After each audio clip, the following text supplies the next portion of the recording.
Well, I have the pleasure this week to be joined by a Hall of Famer in 2009, NFL Hall of Famer, of course. NFL record 32 fumbles recovered, which is unfathomable. NFL record 12 interceptions returned for touchdowns. NFL Defensive Player of the Year in 1993. I mean, this list goes on and on and on. 71 career interceptions, which is the third most all time. Six-time first-team All-Pro, and not to leave it out, a Super Bowl champion with the Ravens. My man, Rod Woodson. How you doing, Rod? What's up, Coach? How you doing, man? Man, I'm doing great. I'm just trying to stay busy. Ain't that right? You stay busy, you stay young. That's right. So I'm glad you're coming on to chop it up with me. As we talked previous, I'm going to ask you about your teams and get a little update what you think's going on with your former teams. Not all of them. I don't want to talk about the 49ers, but I want to talk about the Steelers, obviously. I want to talk about the Ravens, which you are still doing the color on the radio for the Ravens. And I want to talk about the Raiders, which I got my thumb on the Raiders because, like you, I live here in Vegas. So I'm going to start with the team that, when I think of Rod Woodson, I think of the Steelers. Yeah. They're off to a great start, Rod. They're 3-1. They're number 2 in the league in turnover differential of +7, which I make a big deal of on our show every week in our final segment. The defense has 14 sacks, 4 interceptions. They're 8th in the league in red zone scoring touchdowns. They haven't turned it over a lot. They're not killing it in any statistical category, but they're winning, and that's all that counts. What do you see, Rod, that you like about the Steelers at this point after 4 games, and maybe some things you don't like? Well, the key to it is they're protecting Aaron Rodgers, right? And Aaron Rodgers, listen, Aaron Rodgers, when he's 60 years old, which is another 8 years, 9 years. That's what it feels like, right? But Yeah. but when he's 60 years old, he's gonna be able to get out of the bed. He's gonna be able to throw the football 50 yards down the field on a dart. I mean, he can just throw he has a natural gift of just throwing the football. They're protecting him. You got DJ Metcalf, a big physical receiver that can make plays for you. And he normally takes care of the football throughout his whole career. He doesn't throw a lot of interceptions yearly, for whatever team he's playing for. So that's the first thing. And secondly, when you have a guy like that, he reads the defense. It's not a defense that he hasn't seen. So he's not going to be surprised by what the front looks like or what they're doing on the back end. He doesn't let that stuff bother him. He's still going to look down the field. He doesn't run around as much as he used to. Right. But he can slide in and out of the pocket. He can climb back up in the pocket, climb back the other way. He can find his open receivers. And then when you look at the defensive side, I mean, do they have the best pass rusher in all of football in TJ Watt? I mean, he's been chipped 62 times already this year. They've already played 4 games. I know, that's unbelievable. Yeah. But you have to know where he's at. And I like Highsmith too. I like Highsmith on the other side. They can get after the quarterback. Hayward, kind of the monster in the middle who stops the run and can get pressure and a lot of batted balls. They have different pieces to the puzzle. Now they brought some guys in, and Jalen Ramsey and Big Play Slay. Those guys got to keep working together on the back end. That's probably the only thing that I don't like yet. Right. About the Steelers is that their back end coverage their communication is probably a little lacking, but I think as they play, obviously, Coach, there's nobody plays in a preseason anymore like we used to play. Right. And get those reps that you need. Now, once the season starts, you're getting your reps in. And I think they'll get better as the season goes on, I would think. Yeah, and I'm glad to hear you talk about like we did and playing in the preseason. I mentioned last week about the lack of training camp and that preparation and building that foundation. I think has caused teams to start slow, but not only that, caused some injuries that shouldn't be out there right now. So, but that's a whole nother conversation. You are right about that. Well, thank you. I'm glad to hear you reiterate that. So that's great. I'm really high, and I'm a big fan of Mike Tomlin's as well. And I think the marriage between Arthur Smith and Aaron Rodgers right now is a good one. You know. Yeah, I think it is. I mean, I had the Steelers as my dark horse team. If Aaron comes in, they can protect Aaron, they can run the football, obviously he can play action pass, the defense that they can gel together. I knew they were going to have a good pass rush, just with the fact of having TJ and Highsmith on the edges. But if they can all gel together, it's and plus this year the AFC North is down. So the other teams we're going to talk about, one of the other teams we're going to talk about, this, the Ravens, who I thought had the best roster in football, Yeah. is not playing like it, Five number especially one. defensively. Five number one picks in the secondary. I mean, you got to be kidding me. So let's talk about the Ravens. Let's segue over to that. They're off to a bit of a tough start, 1-4. My friend Todd Monk is the offensive coordinator. I feel for him right now. The defense, Rod, 31st in passing yards allowed, giving up the second most passing touchdowns at 8, ironically tied with the other team we're going to talk about, the Raiders. Right. They're 30th in rushing TDs, giving up 8 rushing TDs. So that's the second most in the league. So it's not 30th, it's 31st in the league in rushing TDs. Is there any chance the Ravens can right the ship? And if it's looking rough. If so, what's it going to take? You're there on the spot. I know you got to be careful, but I mean, it is what it is. Your Yeah. film I is mean, as we always said, your film is your resume, and the film right now doesn't look so good. yeah. I mean, it's when you look offensively, they're scoring. I think, I like Todd a lot. He has arguably the best player in football, Lamar Jackson, at the quarterback helm. I mean, he's not playing right now, so Lamar Jackson and Cooper Rush. I mean, they're polar opposite of players.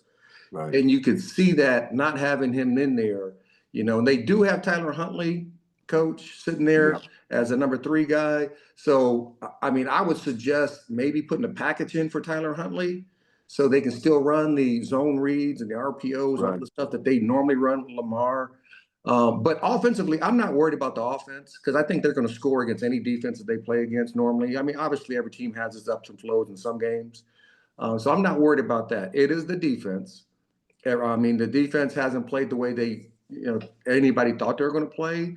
This week, they traded Olway away to the Chargers. So that's their second leading sacker last year.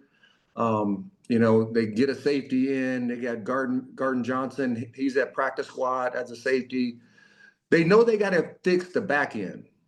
Right. Because when you look at the film, man, I was, last week I was like stunned by how many guys were out of position. And, to me, yes, that stuff can be corrected. And then I think what Zach needs to do, Zach and Chuck Pagano and all those guys, the whole coaching staff collectively, what they need to do, they need to figure out what these guys do well and call that. Not what they did last year, because what they did last year is a different group of players. What they can do this year, and maybe they need to talk to the players a little bit. Like, what are you comfortable doing? Right. And if they can do that, I think they can right the ship just for the fact the Steelers are 3-1, but the rest, everybody else in the division doesn't have a good record. Yeah. So they can right the ship. This week they got the Rams. That's a tough ask. But after the Rams, I think they have the 8th easiest schedule in the National Football League. So I think they can right the ship. If they can sneak one out this week somehow, some way, the rest of the year looks favorable a little bit for the Ravens. Yeah, they got a lot of talent. I just hope they turn around because I'm a big fan, and of course, I'm always rooting for my guys out there. So, yeah. let's talk about the third team, the Raiders, the one that I see a lot of here in town, as you do. They can't find their footing yet. They're 1-4. There's some things that have to change, and I want to start first and foremost with the amount of turnovers they're making. The Raiders are -6 in the turnover differential. That's 31st in the league. That's not going to get it done. The Raiders are tied, as I mentioned, with the Ravens for the second most rushing touchdowns allowed with 8, which is not a Pete Carroll type defense. Pete usually stops the run. They're 31st in the league in red zone scoring touchdowns, which is not going to win many games for you. Let me ask this. You live here in town. Do you think the Raiders have enough talent to get it going in the second quarter of the season? Ooh, Yeah. that's a good question, right? Yeah, I Like, know, right? because you think every team is overly talented because they play in the National Football League, right? And you so because they're going to be the best of the best in the world, and they need to play in the league. But there's levels of talent, and you know that, coach. There's levels of talent. But then, Pete is a old school philosophy coach that normally his guys are going to play solid football. I mean, the only couple things that I probably had issue with before even the season even started, you get rid of Jack Jones. I know they had some issues with Jack and all that, but man, players who just have a knack for the ball, they're hard to find. Yeah, I mean, they are just hard to find. Then you get rid of a couple of your safeties. You bring in Chin. I get that, but I like the safeties that you had. Defensive ends, you got some players there. All right, we know that. We know the edge rushing on the Raiders defense is solid. To me, the offensive line and you know you're not giving enough room for Gentry to really run the way he likes to run. I mean, he's a stronger back than he looks because he's not a real tall guy, yeah, but he is a powerful running back. And yes, for me, when you look at the quarterback position, you got to put the quarterback in the best favorable position for him, not throwing the ball down the field consistently. I think he's a rhythm quarterback, but when he's on rhythm, he's playing really good for you. I think they can turn it around.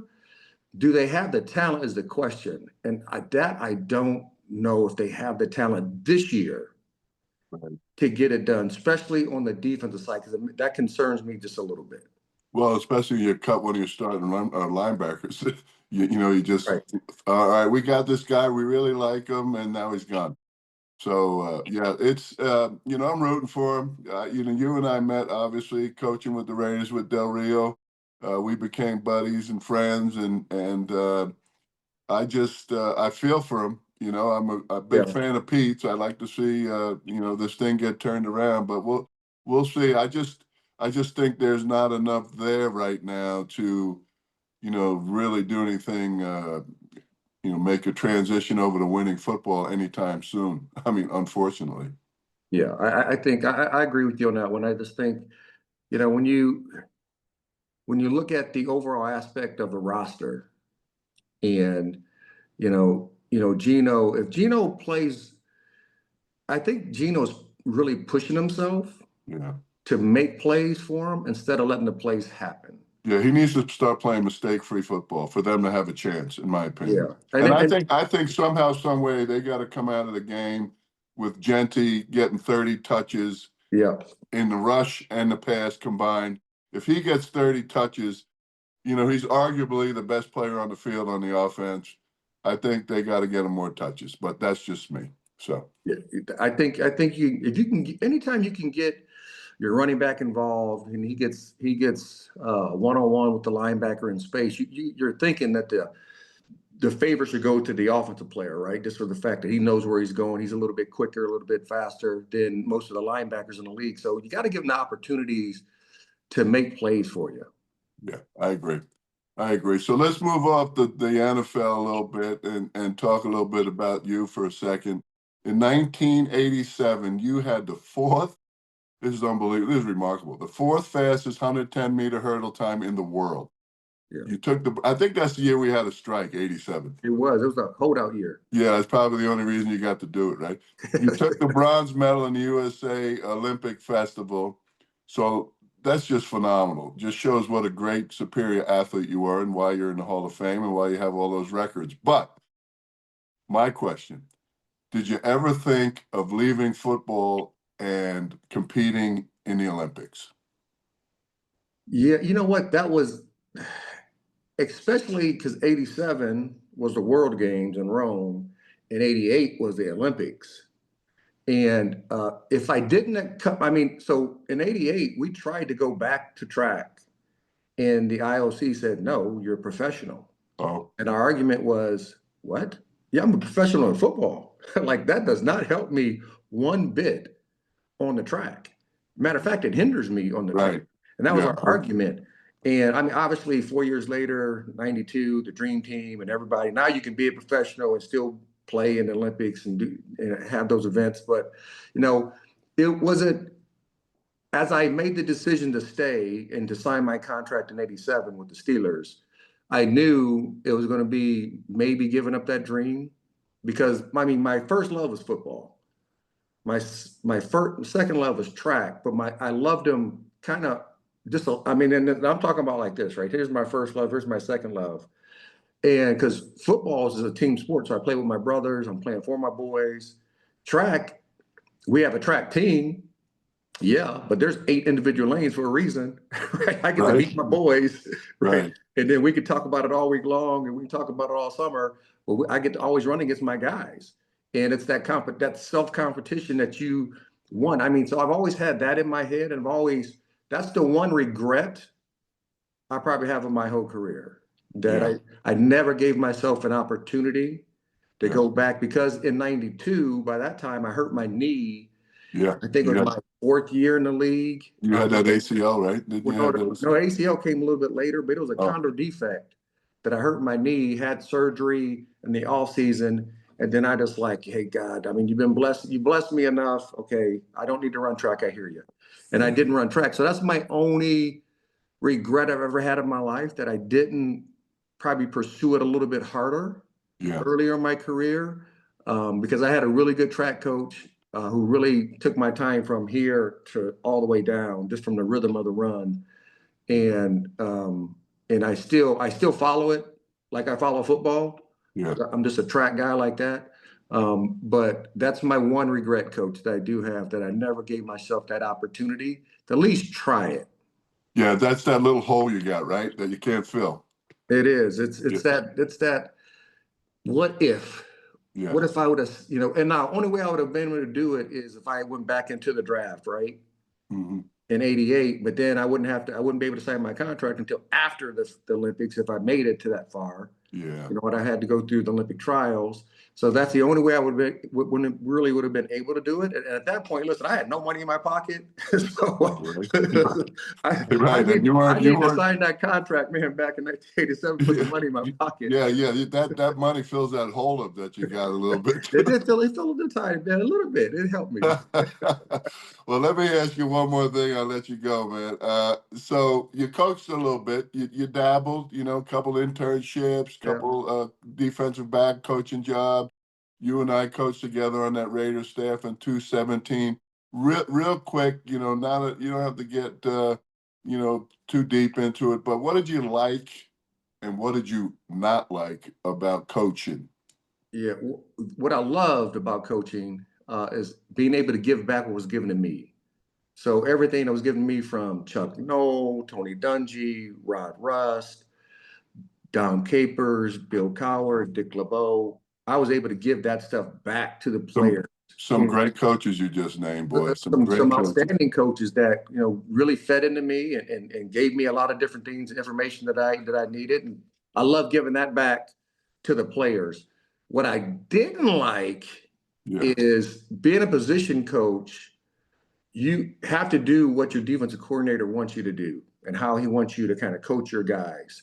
And I'm like, I hear you, But that ain't gonna work. but I don't know if it's going to work.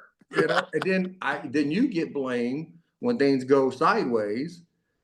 But you're like, I told you, but you can't say I told you to the media. You just got to say it. You got to say it to yourself. You Yeah. kind of maybe I come home and I complain to my wife about it. Hey, man, he's not even listening to me. But they're gonna Right. keep blaming me. So I mean, that's probably the only thing I didn't like. But I love being with the guys because it's the one thing that you miss. I don't miss playing football, Yeah. but I miss the camaraderie, Yeah. being in the locker room, and the coaching staff had their own little group, right? So being with the coaches and how we talked and had, Christmas dinners and Thanksgivings and all that stuff together, that was fun. Yeah, it was. It's a camaraderie. Like you say, that's the thing you miss about team sports Yeah. is, being around the guys and shooting the crap and the whole deal. So, hey, listen, man, we got to get together. We live too close to each other. And you know what? I forgot you were here. Yeah, I'm back and forth. I go back and forth to St. Louis because that's where Adrian, my daughter, lives. But Right. we're here most of the time, so I'll hit you up and maybe we go out and chop it up a little bit. We're definitely getting together. All right, man. All right, hey, listen, I appreciate you, Rod. All right, Coach. I appreciate you, man. Take care of yourself. Tell the wife I said hello. All right, man. Be good.